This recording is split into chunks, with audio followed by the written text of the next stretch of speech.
Astaghfirullah. Bismillahirrahmanirrahim. Assalamualaikum warahmatullahi wabarakatuh.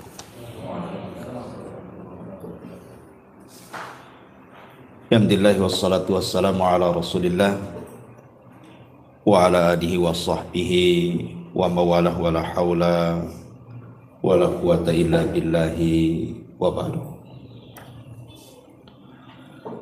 Alhamdulillah, segala puja dan puji hanya milik Allah subhanahu wa ta'ala. Salawat serta salam kita hadiahkan kepada Rasul kita Nabi besar Muhammad sallallahu alaihi wasallam. Baik, kita lanjutkan kajian kita.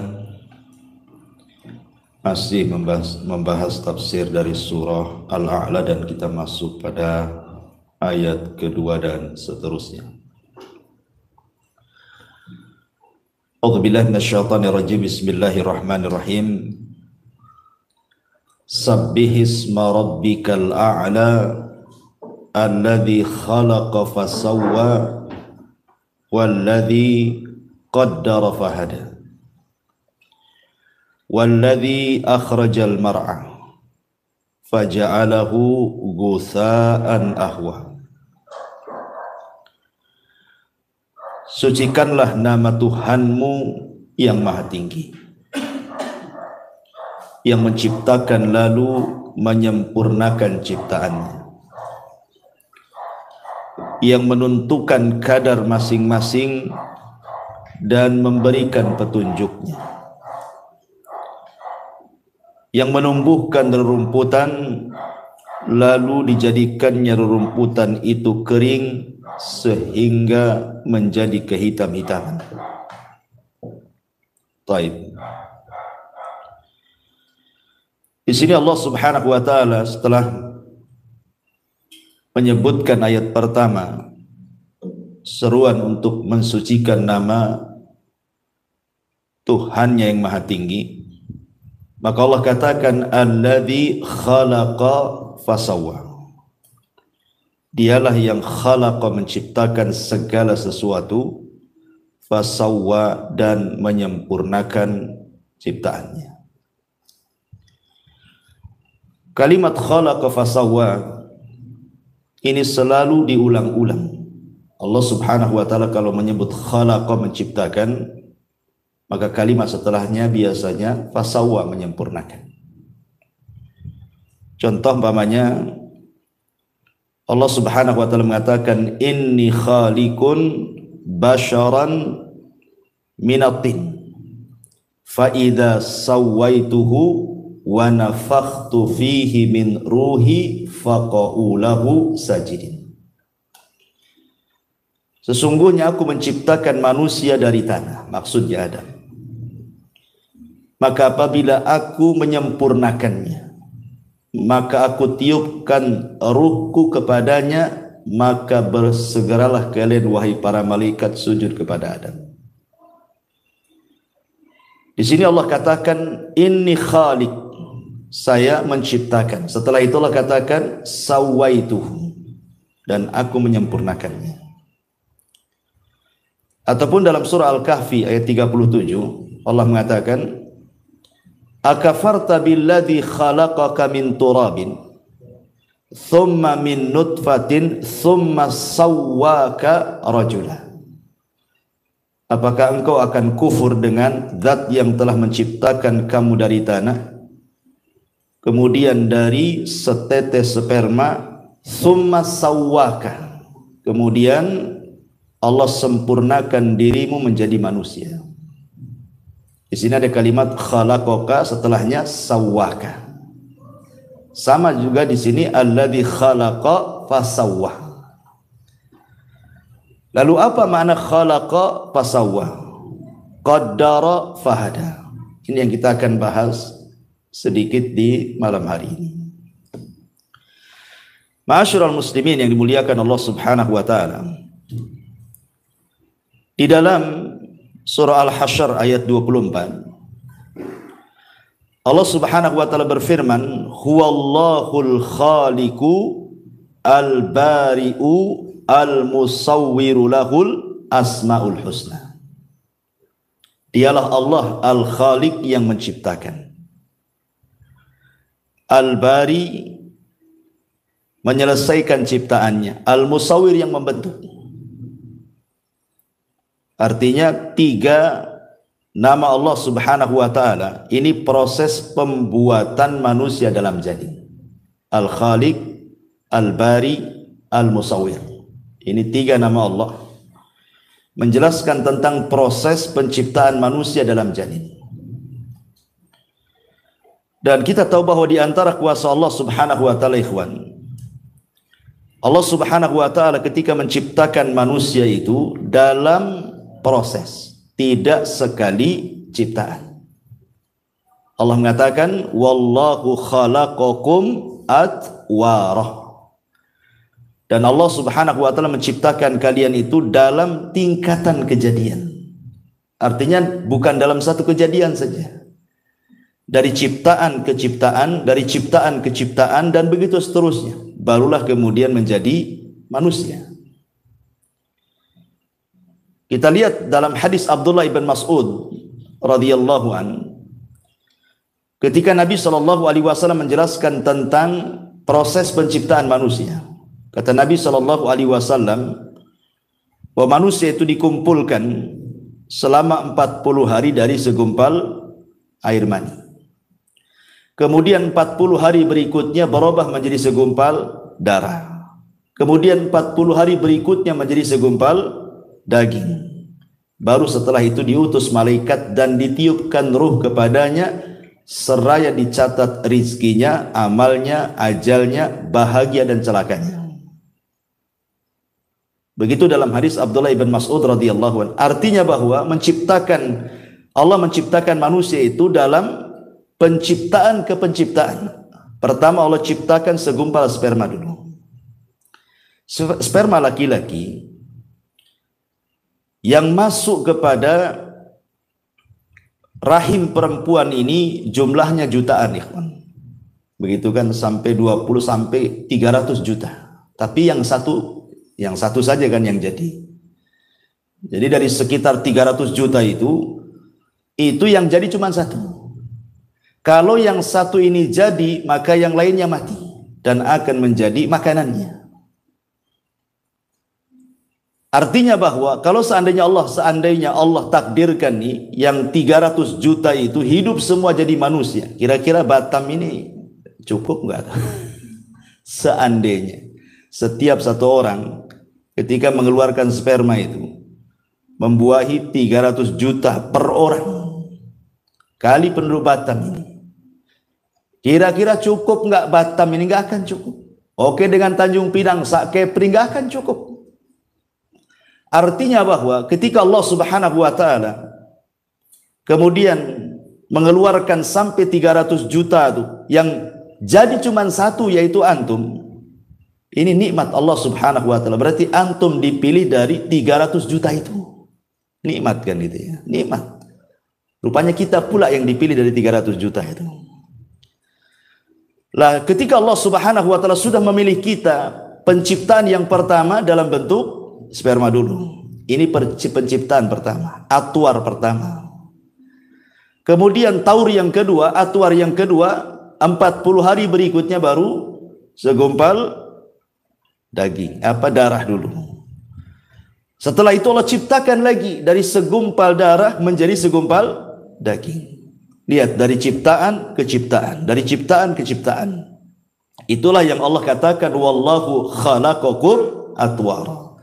Dan Allah ciptakan kalian itu bukan dalam tingkatan kejadian satu kali saja, tapi bertingkat-tingkat. Dan ini kuasa Allah Subhanahu wa taala. Walaupun dalam hadis Abdullah ibn Mas'ud itu menjadi khilaf kapan ruh itu ditiup kepada janin. Karena biasanya janin itu di umur 40 hari saja sudah ada gerakan. Sudah ada gerakan tuh. Tanyalah ke istri antum yang hamil. Sudah ada gerakan tuh.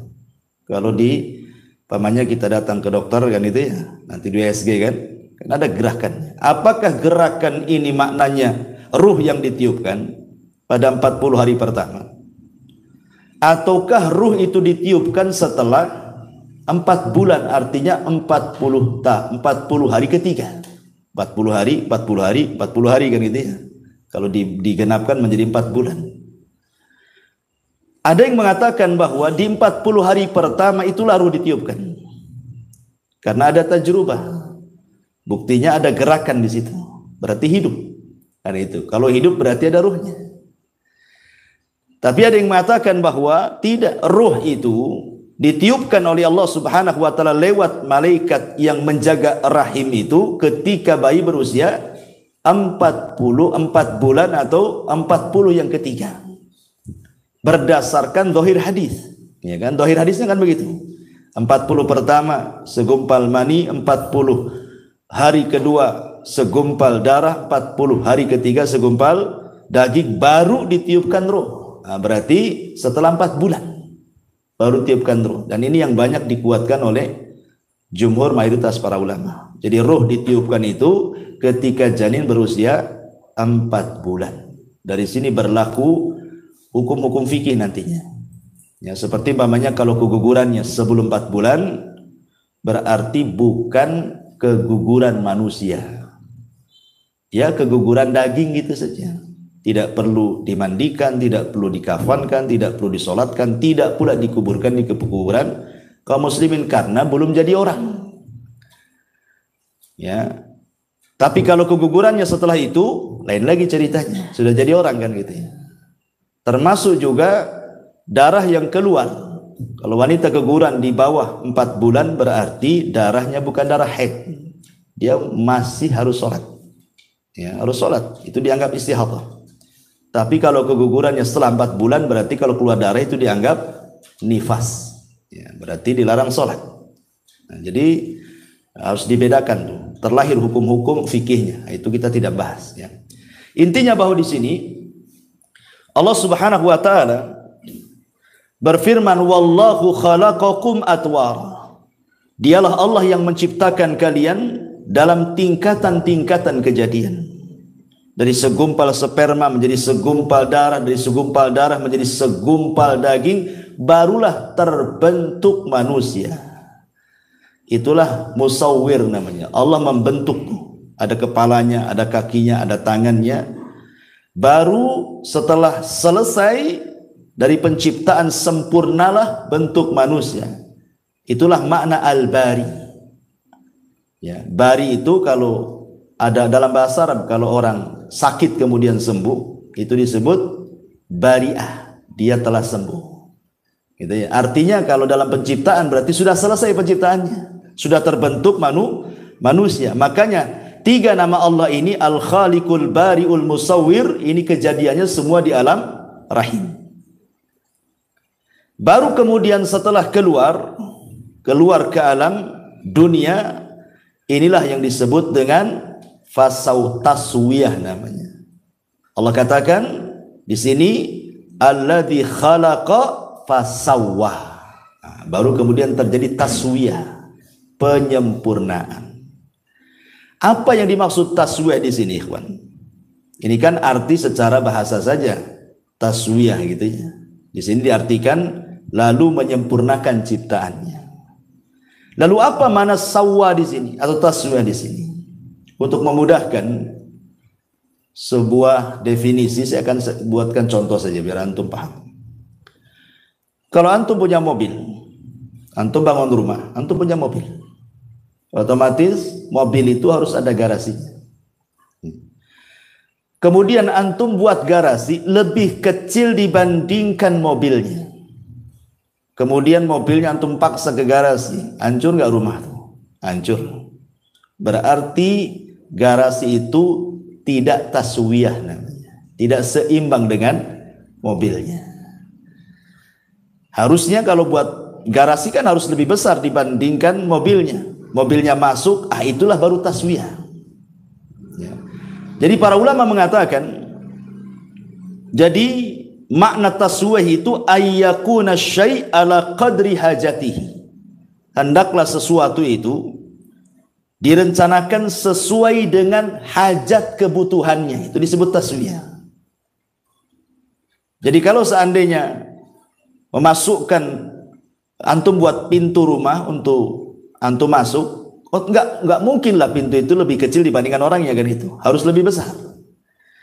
Ketika kemudian pintu itu sudah pas dengan badan kita, dilonggarkan sedikit, berarti pintu itu sudah taswiyah dalam bahasa Arab, sudah sawah, sudah sempurna, orang bisa masuk keluar.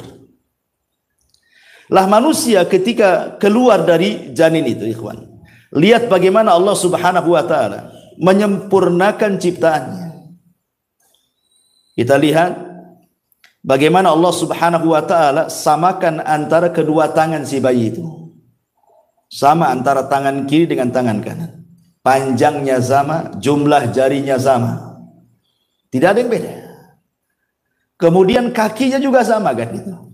Jumlah kakinya 2, panjangnya 2, jarinya juga sama, kukunya pun sama. Itu disebut taswiyah namanya, penyempurnaan. Begitu juga kedua matanya. Maksudnya kita bicara bayi sehat ya. Jangan pula bicara tentang bayi sakit ya. Bayi cacat itu kan keluar daripada keumuman bayi, karena umumnya bayi keluar sehat. Kedua matanya sama, kedua bahunya sama, tidak singsul sebelah gitu ya. Dan begitu seterusnya. Itu makna daripada sawwah namanya ya. Alladzi khalaqa fasawwah. Allah seimbangkan. Allah seimbangkan dengan hajatnya manusia tuh. Ma'asyiral muslimin yang dimuliakan Allah Azza wa Jalla. Baik kita rinci coba. Allah mengatakan dalam Al-Quran, wa fi anfusikum afala tubsirun. Dalam diri kalian itu ada tanda-tanda kuasa Allah dalam bentuk taswiyah Allah ketika menciptakan manusia.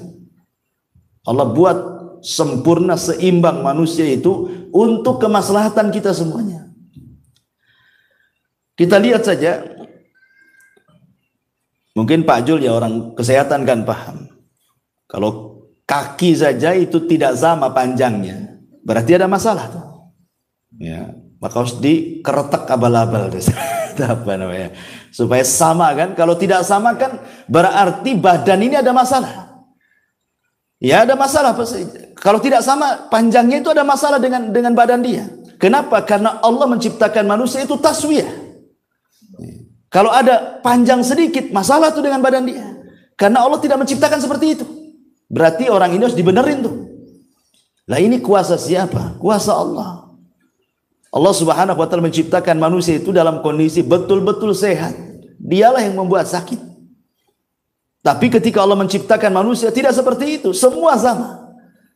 Dan itu kuasa Allah Subhanahu wa taala. Kemudian letak-letaknya juga luar biasa. Kenapa kemudian mata lebih tinggi dibandingkan hidung? Kemudian hidung lebih tinggi dibandingkan mulut, coba. Apa hikmahnya? Anda bisa bayangkan kalau mata lebih rendah dibandingkan mulut, mulut di atas, mata pula ganti mulut. Kira-kira bentuknya kayak apa? Ya. Karena dalam wajah itu kan ada 3 pengetahuan. Pertama, ilmu tentang warna dan bentuk.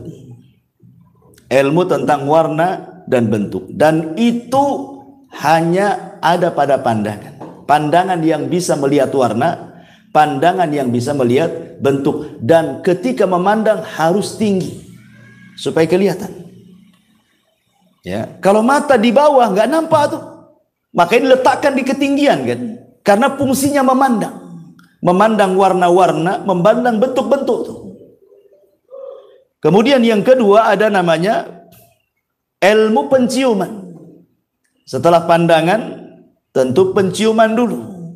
Dan itu hanya bisa dilakukan oleh hidung, maka diletakkan hidung. Baru di bawahnya ilmu at-ta'mi. Ilmu at-ta'mi itu merasakan sesuatu.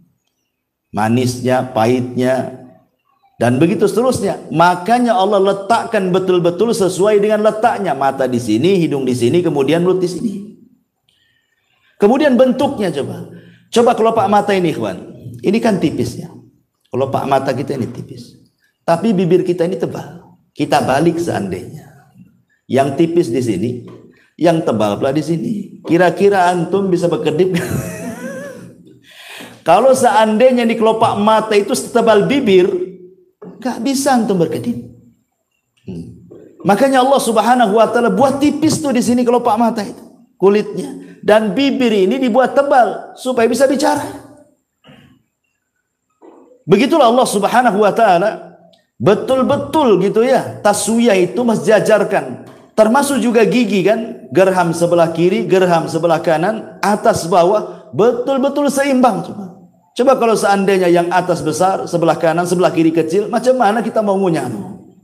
Tidak bisa. Ya.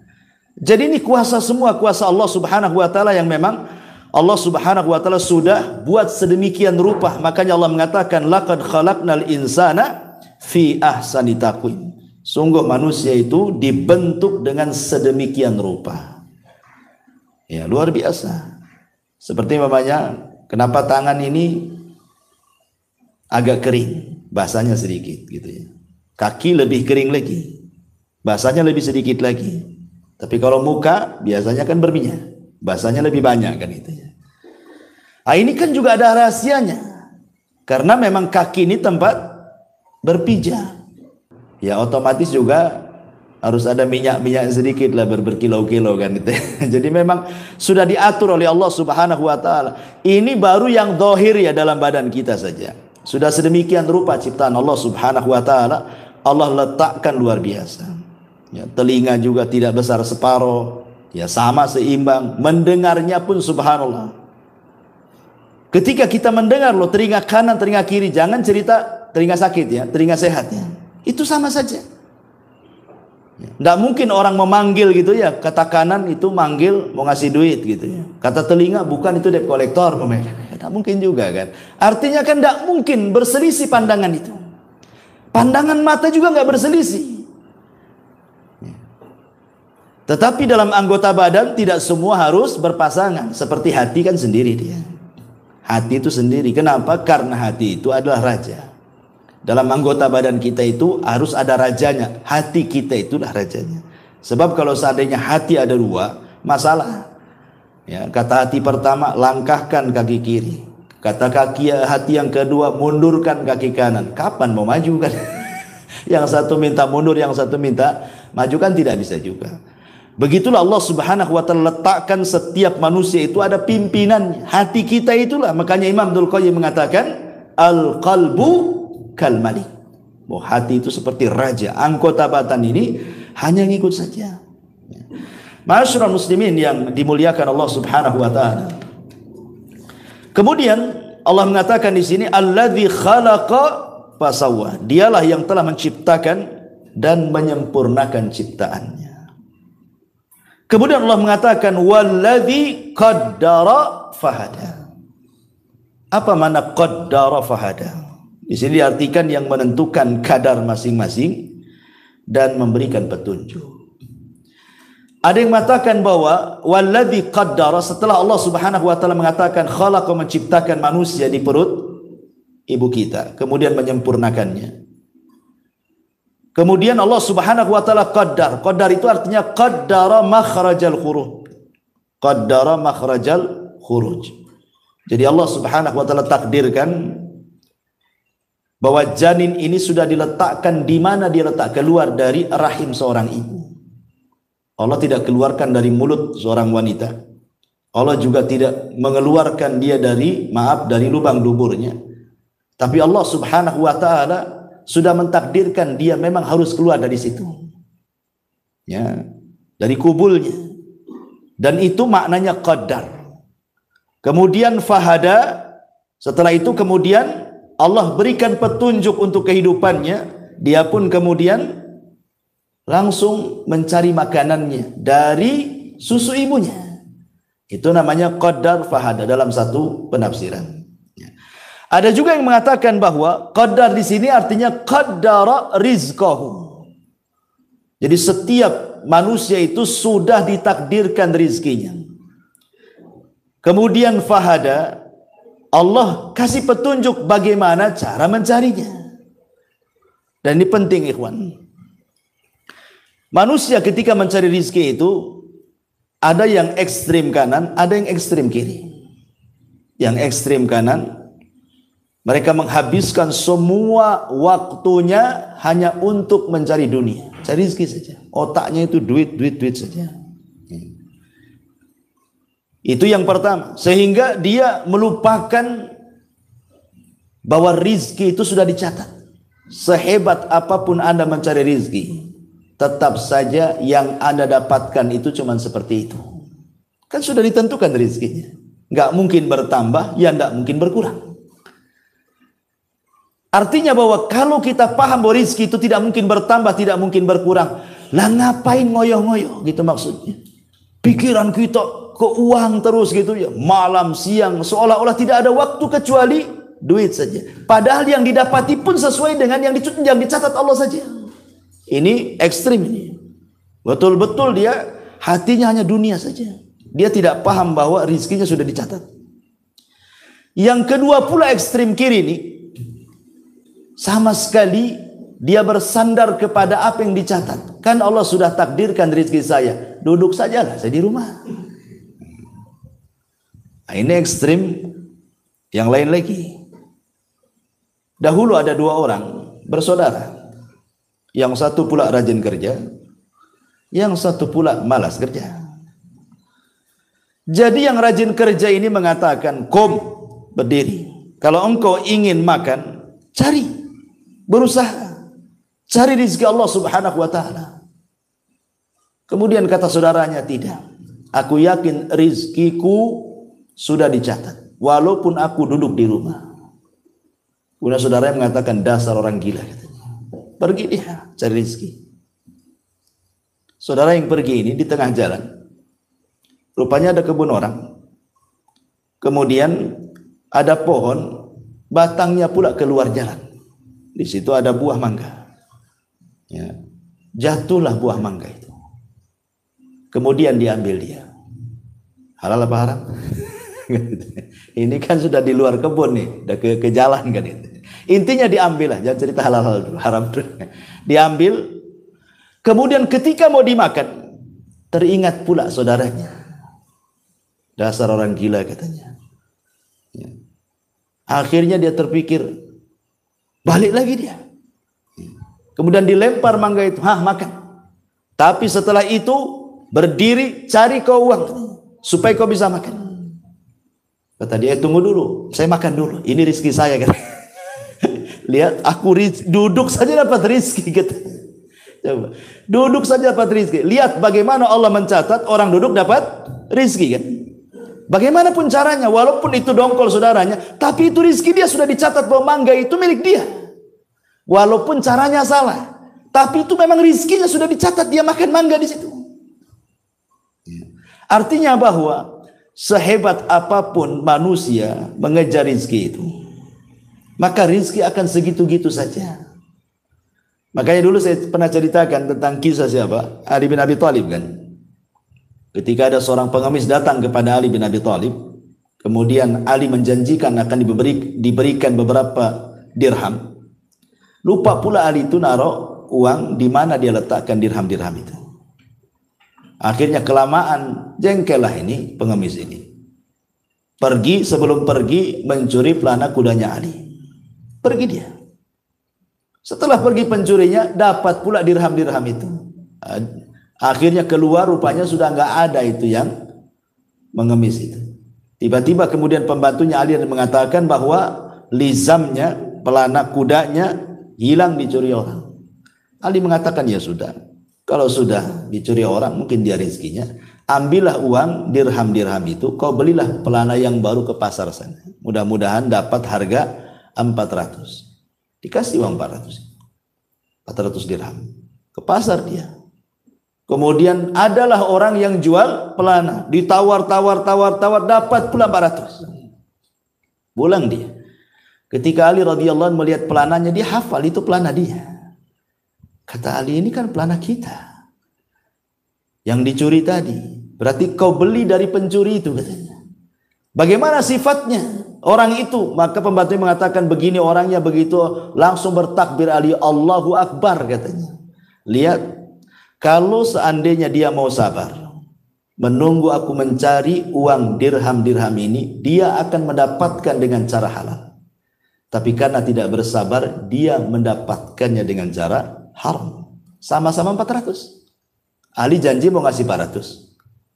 Tapi dengan cara halal kan? Memang Ali mau memberi dengan kerelaannya. Nah, sekarang dia dapat juga 400 tapi dengan cara hasil mencuri kan. Artinya rizki itu nggak akan kemana, tetap segitu-gitu juga gitu maksudnya. Anda mau cari dengan cara halal, Anda mau cari dengan cara haram, tetap segitu. Lalu buat apa berdusta untuk mencari rizki? Coba, buat apa kemudian orang menipu untuk mencari rizki? Toh juga ujung-ujungnya juga segitu, tidak lebih dari yang dicatat oleh Allah Subhanahu wa Ta'ala. Nah dari sini maka artinya qaddara rizqahu fahadalahu tariqar rizki. Artinya qaddara di sini artinya Allah takdirkan rizkinya dan Allah Subhanahu wa Ta'ala berikan petunjuk bagaimana cara mencarinya. Bagaimana cara mencarinya? Rizki Allah itu banyak, ikhwan. Di mana-mana, hanya orang malas saja yang kemudian merasa sulit untuk mendapatkan rizki. Sampai begini, ikhwan. Ada satu kisah. Ada seorang bahasa namanya Al-Imam Al-Asma'i rahimahullahu ta'ala. Dia hidup di masa kerajaan Abbasiyah. Jadi Al-Asma'i ini suatu ketika dia safar. Karena Al-Asma'i itu kan memang suka safar, belajar dari mana-mana negeri. Begitulah zaman dulu kan rihlahnya para ulama kan seperti itu. Dari negeri ke negeri cari ulama belajar gitu. Jadi suatu ketika Al-Asma'i ini ketika berjalan di padang pasir, jumpa pula dengan Arab Badui. Arab Badui, orang bodoh. Tetapi masih fitrah hatinya.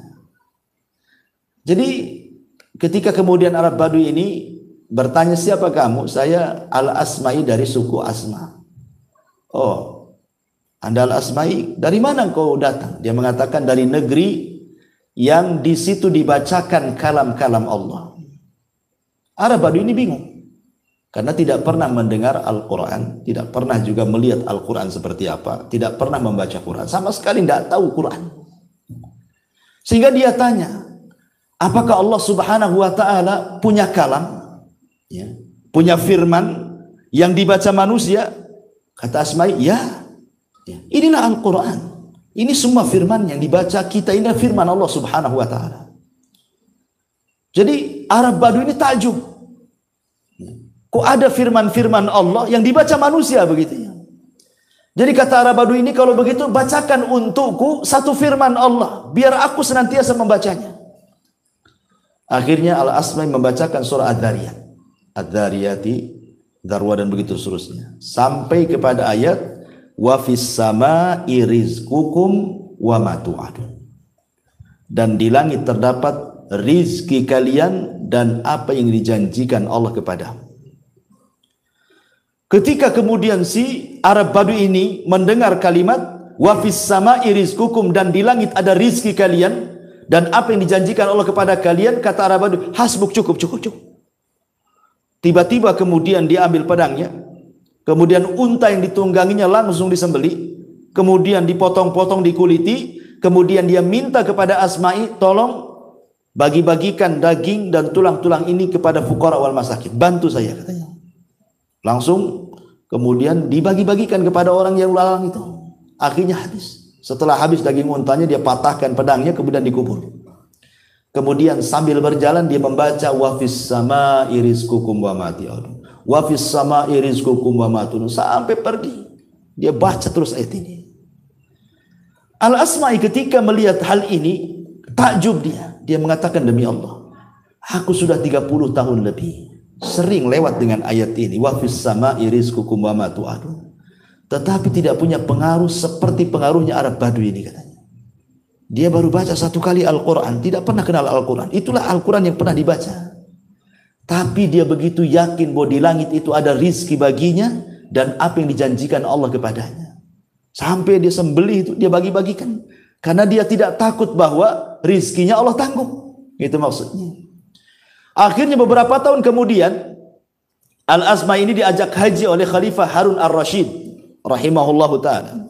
Setelah 2 tahun 3 tahunan begitu, berangkat dari negerinya menuju Mekah. Ketika di Mekah, dia mendengar ada orang membaca wa fis sama'i rizqukum wa ma tu'adun. Dia kenal dengan suara itu kan itu. Lah, kok ada di sini dia, katanya. Orang Badui ini kok ada di sini? Pas didekati, betul orang itu adalah orang yang diajarkan Lafad wa fis sama'i rizqukum wa ma tu'adun, dan di langit itu ada rizki kalian dan apa yang Allah janjikan kepada kalian. Dipanggil Arab Badui ini. Kemudian Arab Badui ini senang karena berjumpa dengan Al-Asma'i dan dia mengatakan, ya Asma'i, laqad wajadna ma wa'adana rabbuna. Ya Asma'i, yang dijanjikan Arab kami semua sudah aku rasakan. Semua yang dijanjikan Allah, wa fis sama'i rizqukum, itu betul-betul terjadi katanya. Kemudian dia mengatakan, ya Asma'i, kalau bisa berikan satu ayat lagi untukku katanya, biar aku kuamalkan. Akhirnya Al-Asma'i melanjutkan ayatnya, ayat daripada wa fis sama'i rizqukum wa ma tu'adun. Apa bunyinya? Fa wa rabbis sama'i wal ardi innahu lahaqqun mithlama annakum tantiqun. Maka demi Tuhan langit dan bumi, sungguh apa yang dijanjikan itu pasti terjadi seperti yang kalian ucapkan. Tiba-tiba kemudian Arab Badui ini kaget, ya, dan mengatakan, ya Asma'i, siapa yang membuat Allah murka sehingga dia harus bersumpah katanya? Aku yakin nggak perlu bersumpah dia. Kan lafadznya gini, seolah-olah Allah itu tidak yakin dengan yang diucapkan. Itu pemahaman Arab Badui. Ketika dia mengatakan wa fis sama'i rizqukum wa ma tu'adun, dan di langit itu ada rezeki kalian apa yang dijanjikan kepada kalian, tiba-tiba Allah menekan dengan sumpah, maka demi Tuhan langit dan bumi, sungguh apa yang dijanjikan itu pasti terjadi seperti apa yang kau ucapkan. Jadi seolah-olah khitabnya kepada Arab Badui, Arab Badui, ya Asma'i, siapa yang membuat Allah murka sehingga harus bersumpah katanya? Aku yakin dengan itu, tidak perlu bersumpah Allah itu katanya. Akhirnya kemudian dia pun ketakutan kepada Allah. Disangkanya Allah murka kepadanya karena dalam ayat itu ada sumpah masalahnya. Ya. Seolah-olah Allah murka. Dia mengatakan, siapa yang membuat Allah murka gitu kan. Akhirnya dia pun terserang jantung dan mati seketika. Ya, ketika dia mengatakan seperti itu, Asma'i tertegun lagi. Masya Allah, kok ada orang tidak pernah membaca Quran, hanya mendengar sekali bacaan, tapi pengaruhnya luar biasa. Itu maksudnya.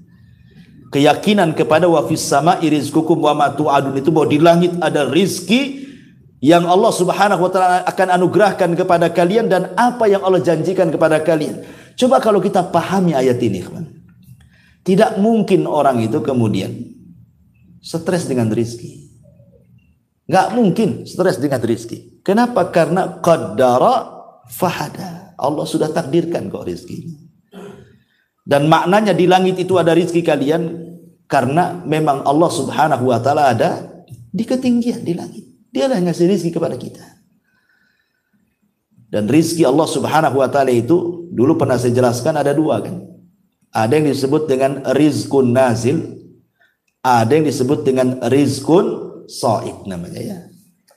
Ada rizki yang disebut nazil, rizki yang Allah turunkan kepada kita. Ada yang sifatnya sha'id, rizki Allah itu kita naikkan ke atas langit. Jadi ada yang turun dari langit, ada yang kita naikkan ke langit. Adapun rizki yang turun, ya apa yang kita makan, apa yang kita minum, apa yang kita tempati, itu semua rizki yang Allah berikan dari langit. Adapun rizki yang kita naikkan ke langit, itulah amal-amal soleh kita. Kalau kita bangun masjid, nanti dibangun satu istana di sorga. Kalau kita membaca subhanallah bihamdihi, Allah satu tanam pokok kurma di sorga. Itulah amal soleh kita. Jadi rizki yang naik itu adalah rizki yang disimpan oleh kita, yang kelak kita rasakan kalau kita masuk sorga. Itu maksudnya. Atau lebih senangnya lagi mungkin bahasanya, rizki yang naik itu ada dalam masjid, rizki yang turun dari langit itu ada di luar masjid. Dahulu di zaman Rasul, ketika Nabi SAW melaksanakan sholat Jumat pertama, dan jumlahnya 40 orang, dari sini madhab Syafi'i mengatakan bahwa sholat Jumat itu harus 40 orang minimalnya. Karena pertama kali sholat Jumat itu jumlahnya 40. Di tengah-tengah Nabi SAW sedang khutbah Jumat, datang kafilah dagang ya dari Syam. Lah orang-orang ini yang sedang sholat, yang sedang mendengarkan khutbah bubar, separuhnya bubar. 20 orang keluar kemudian mengambil kafilah dagang karena takut dia tidak bisa beli, kehabisan dagangannya kan itu. Keluar dia 20 itu dari masjid. Ya. Dari sini juga kemudian ada mazhab yang mengatakan bahwa minimalnya sholat Jumat itu 20 karena yang 20-nya keluar mengejar jualan tadi karena ada kafilah dagang dari Syam. Dari sinilah Allah Subhanahu wa taala turunkan ayat kan. Turunkan ayat surah Al-Jum'ah. Wa idza ra'au tijaratan aw lahwan infaddu ilaiha wa tarakuka qa'ima. Qul ma indallahi khairun minal lahwi wa minat tijarah wallahu khairu razikin. Dan apabila mereka melihat perdagangan atau permainan, mereka pun berpaling darinya. Dan mereka meninggalkan engkau wahai Muhammad dalam kondisi engkau berkhutbah berdiri. Ya. Katakan ya Muhammad kepada mereka bahwa yang di sisi Allah itu jauh lebih baik dibandingkan permainan perniagaan itu.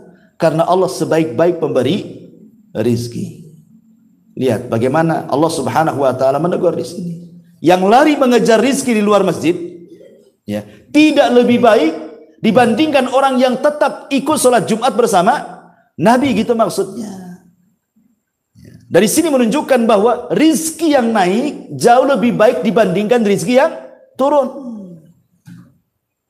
Walaupun kenyataannya kalau saya tanya dengan jujur, antum milih rizki yang naik apa rizki yang turun? Nggak mungkin antum bilang rizki yang naik. Buktinya sudah sedekah bakhil. Pasti antum pilih rizki yang turun kan? Karena itu yang nampak, mobilnya nampak, rumahnya nampak, uangnya nampak gitu ya. Maunya kita yang nampak-nampak saja. Adapun di sana di sorga itu kan macam cerita, ya, nggak yakin. Ya. Sehingga karena nggak yakin itu, walaupun antum nganggur, ada masjid kerja bakti, tidak mau datang juga antum ke situ. Katanya rizki yang naik lebih antum utamakan dibandingkan rizki yang turun. Tapi kenyataan di lapangan tidak seperti itu. Itulah karena apa? Manusia sudah dikuasai dengan dunia. Dan yang lebih hebat lagi dari kuasa Allah, qaddara fahada. Allah Subhanahu wa taala sudah mentakdirkan rizki dan memberikan petunjuk untuk mencari rizkinya. Ingat bahwa semua yang ada di langit, semua yang ada di bumi, kiri, kanan, atas, bawah, itu rizki bagi manusia secara umum. Kenapa Allah menciptakan langit? Untuk siapa? Untuk kita. Kenapa Allah ciptakan bumi? Untuk siapa? Untuk kita. Makanya Allah Subhanahu wa taala mengatakan, alladzi ja'ala lakumul arda firasya. Dialah yang telah menjadikan bumi terhampar untuk siapa? Untuk kalian. Itu rizki. Bumi terhampar, kita bisa berjalan di bumi, itu rizki itu. Kemudian was-sama'i binaan, was-sama'a binaan, dan Allah jadikan langit sebagai bangunan, atap bagi kita, naungan bagi kita, itu rizki juga.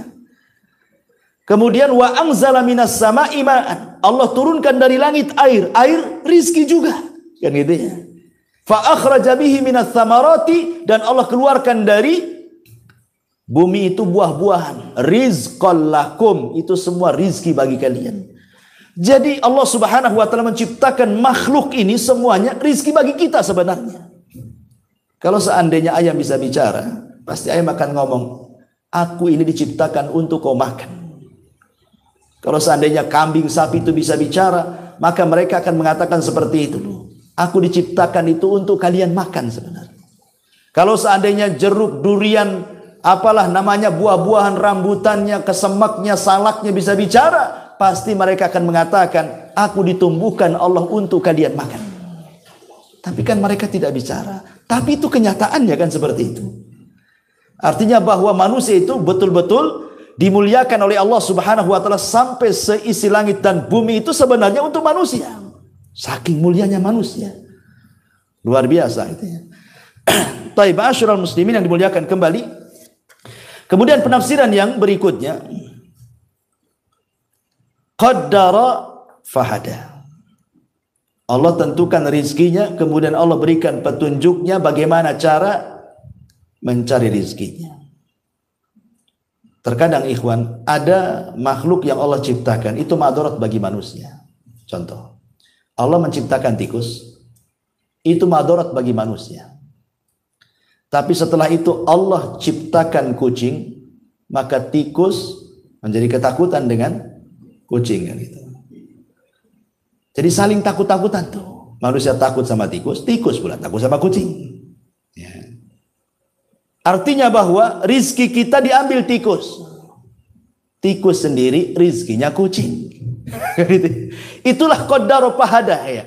Kadang-kadang Allah ciptakan ini untuk menjadi rizki ini pula menjadi rizki orang lain. Itu juga makna qaddara fahada. Bahkan yang luar biasa,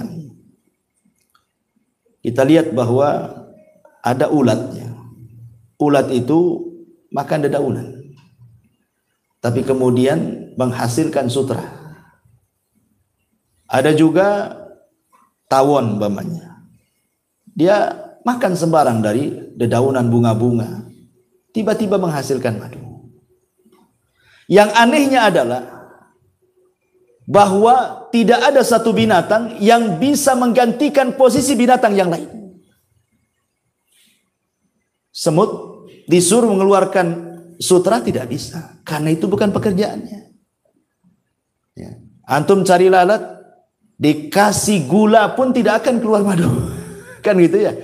Artinya Allah sudah tentukan kadar rizkinya itu. Ya. Bahwa sebuah kaum ditentukan rizkinya dan tidak bisa dipindahkan ke kaum yang lainnya. Tidak bisa. Makanan juga begitu. Ada hewan tuh besar, seperti mamanya kambing, sapi, dikasih makan daging dia tak mau, karena itu bukan rizki dia. Yang maunya dia makan rumput saja. Harimau pula antum kasih rumput, yang nggak mau dia, karena itu bukan rizkinya, dia maunya daging kan gitu ya. Jadi semua kadar-kadar rizki itu sudah ditentukan oleh Allah. Ini siapa yang menciptakan makhluk dengan beragam rizki itu kalau bukan Allah? Di sini Allah mengatakan alladzi qaddara fahada. Ya. Ma'asyiral muslimin yang dimuliakan Allah Subhanahu wa taala. Ada juga ikhwatu fillah muliakan Allah Azza wa Jalla. Ada beberapa penyakit yang terkadang Allah takdirkan kepada seorang hamba. Ternyata di balik penyakit itu Allah takdirkan mampu mengobati penyakit yang lainnya. Allah turunkan penyakit, tapi justru penyakit ini dalam rangka untuk membunuh penyakit yang jauh lebih besar sebenarnya. Nah, contohnya apa nih Pak Jul? Contohnya bersin. Itu kan penyakit juga bersin itu. Tapi katanya bisa membersihkan lubang hidung dan kuman-kuman katanya, yang lebih bahaya dibandingkan bersin itu sendiri. Bahkan sebagian batuk katanya, menurut ahli kesehatan itu, sebagian batuk, tidak semua ya, bukan batuk penyakit, sebagian batuk itu kan influenza kan penyakit, tapi rupanya itu pula kemudian untuk membunuh bakteri-bakteri yang ada di paru-paru juga, yang lebih ganas kalau seandainya terjadi ya. Atau mungkin debu lah, kan kita lihat ada debu itu ya. Antum tidak tahu dalam penelitian debu itu dia membunuh kuman-kuman di udara, yang kalau seandainya kuman itu terkena manusia, itu menjadi penyakit yang sangat ganas sekali, dibunuh oleh debu itu. Jadi begitulah Allah Subhanahu wa taala mengatur takdir-takdir manusia itu, kadar-kadar manusia itu, sampai Allah ciptakan penyakit, bukan dilihat penyakitnya, justru dengan datang penyakit ini justru mengobati penyakit yang lebih besar gitu ya.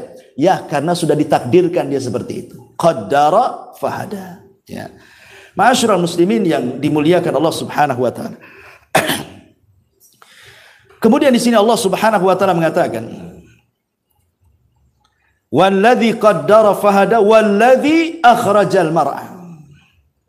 Dan yang menumbuhkan rerumputan, faja'alahu gutsaan ahwa, lalu dijadikannya rerumputan itu kering kemudian menghitam.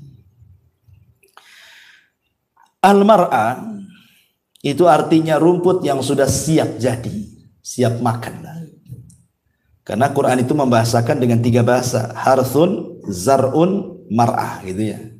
Harthun menanam, zar'un kemudian mulai menani, kemudian mar'ah itu sudah tumbuh. Itu bahasa Arabnya seperti itu. Harthun, zar'un, mar'ah. Lah mar'ah ini rumputan, dedaunan dan yang semacamnya, ada yang memang hasil olah manusia. Seperti manusia tanam padi, tanam sayur gitu ya, bayam, kangkung dan yang semacamnya. Ada yang memang Allah Subhanahu wa taala tumbuhkan tanpa harus tenaga manusia. Dan dua-duanya bisa dimakan.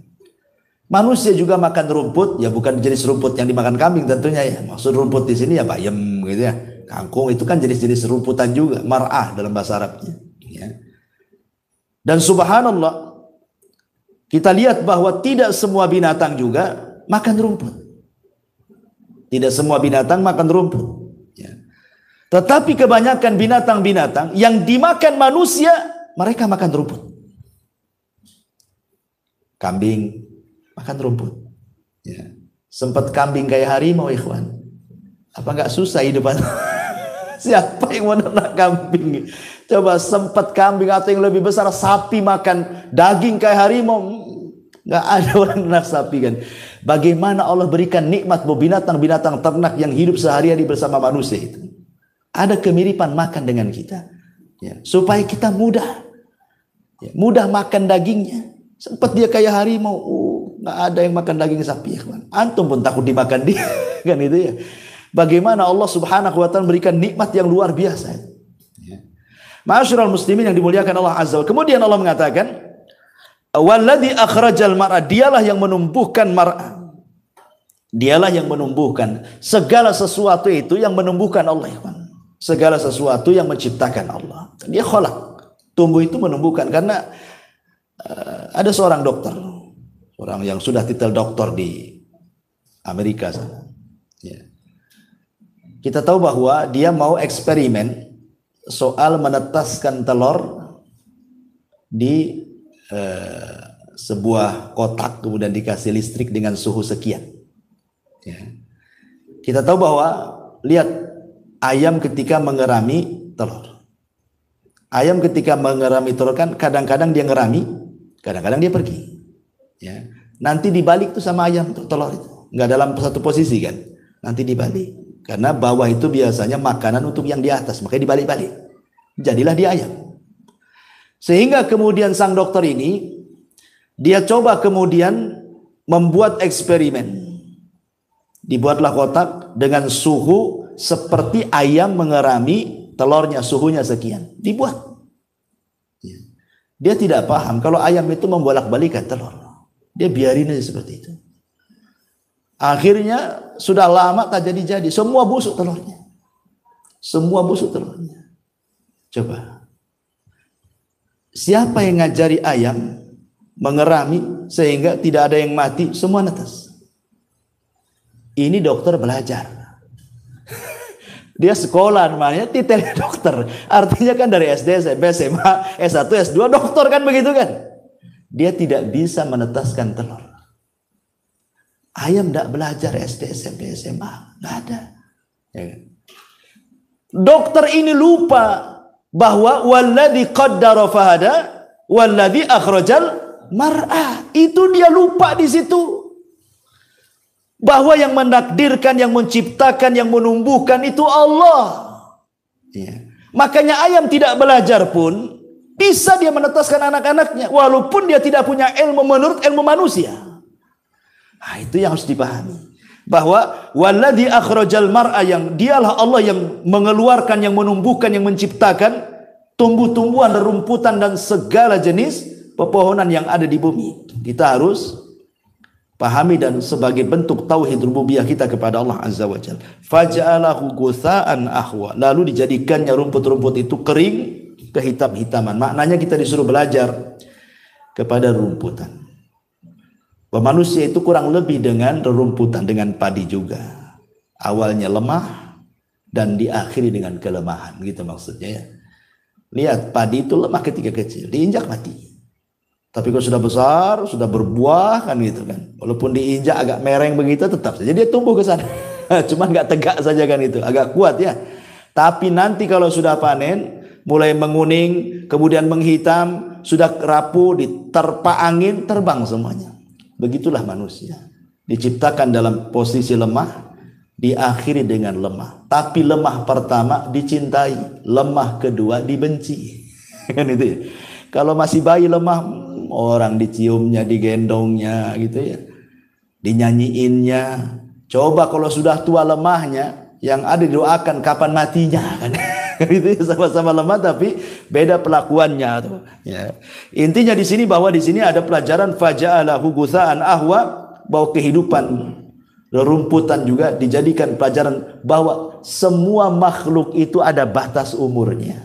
Semua makhluk ada batas umurnya, apalagi manusia. Nabi SAW mengatakan a'maru ummati baina sittina wa sab'in, bahwa umur usia umatku itu antara 60 sampai 70 tahun saja, sedikit yang melewati itu. Wallahu a'lam bishawab. Ini saja yang bisa sampaikan karena ada tamu juga ini. Ada bincang, antum jangan pulang dulu. Tapi subhanaka wa bihamdika asyhadu an la ilaha illa anta astaghfiruka wa atubu ilaik. Allah taala. Assalamualaikum warahmatullahi wabarakatuh.